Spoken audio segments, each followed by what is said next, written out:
بسم اللہ الرحمن الرحیم۔ السلام علیکم دوستو، کافی عرصہ پہلے کی بات ہے۔ ایک لڑکی کی شادی ہوئی۔ وہ سسرال میں اپنے شوہر اور ساس کے ساتھ رہتی تھی۔ بہت کم وقت میں ہی اس کو یہ اندازہ ہو چکا تھا کہ وہ اپنی ساس کے ساتھ اب نہیں رہ سکتی۔ ان دونوں کی شخصیت بالکل مختلف تھی اور وہ اپنی ساس کی بہت ساری عادتوں سے پریشان تھی۔ اس کی ساس ہر وقت اس پر طنز کرتی رہتی تھی، وہ جو اس کو بہت ناگوار گزرتا تھا۔ آہستہ آہستہ دن اور پھر ہفتے بیت گئے، لیکن بہو اور اس کی ساس کی تکرار ختم نہ ہوئی۔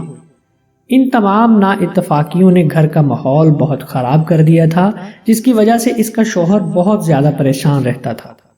آخرکار بہو نے یہ فیصلہ کیا کہ وہ اپنی ساس کا برا رویہ اور برداشت نہیں کرے گی اور وہ اب ضرور کچھ نہ کچھ کرے گی۔ وہ لڑکی اپنے باپ کے ایک بہت اچھے دوست احمد انکل کے پاس گئی، جو جڑی بوٹیاں بیچتے تھے۔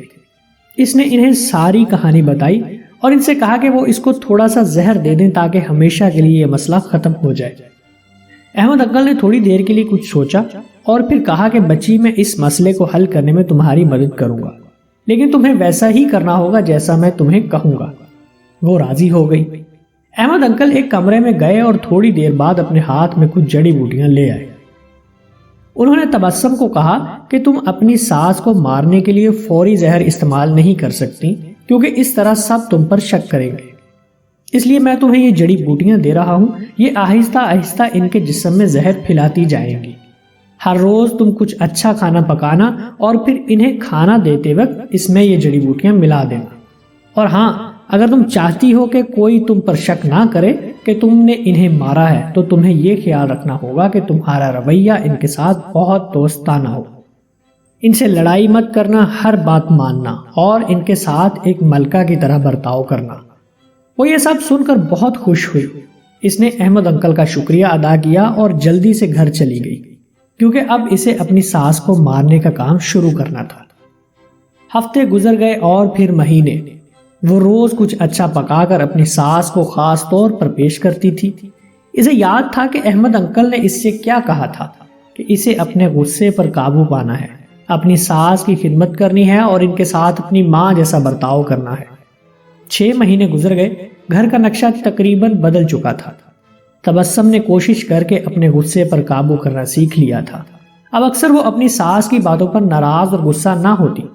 6 ماہ میں ایک بار بھی اس کا اپنی ساس سے جھگڑا نہیں ہوا تھا، اور اب اسے وہ بہت اچھی لگنے لگی تھی اور ان کے ساتھ رہنا بھی آسان لگنے لگا تھا۔ اس کی ساس کا رویہ بھی اس کے ساتھ بہت بدل گیا تھا اور وہ بھی تبسم کو اپنی بیٹیوں کی طرح پیار کرنے لگی تھی۔ وہ اپنے سب دوستوں کے درمیان بہو کی تعریفیں کرتی تھی۔ بہو اور اس کی ساس دونوں اب ایک دوسرے کو ماں بیٹی کی طرح سمجھنے لگے۔ تبسم کا شوہر بھی یہ سب دیکھ کر بہت خوش تھا۔ ایک دن وہ پھر احمد انکل کے پاس آئی اور اس نے کہا کہ آپ مجھے کوئی ایسا طریقہ بتائیں کہ کیسے میں اپنی ساس کو اس زہر سے بچاؤں جو میں نے انہیں دیا ہے۔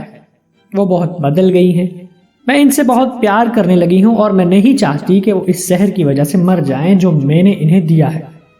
احمد انکل مسکرائے اور کہنے لگے کہ تمہیں ڈرنے کی ضرورت نہیں، میں نے تمہیں زہر نہیں دیا تھا، بلکہ جو جڑی بوٹیاں میں نے تمہیں دی تھی وہ ہاضمہ درست کرنے کی تھی تاکہ ان کی صحت بہتر ہو جائے۔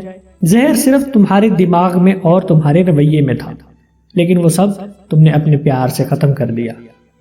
یاد رکھیے، ہمارا رویہ، ہمارے الفاظ اور ہمارا لہجہ یہ فیصلہ کرتا ہے کہ دوسرے ہمارے ساتھ کیا رویہ اپناتے ہیں۔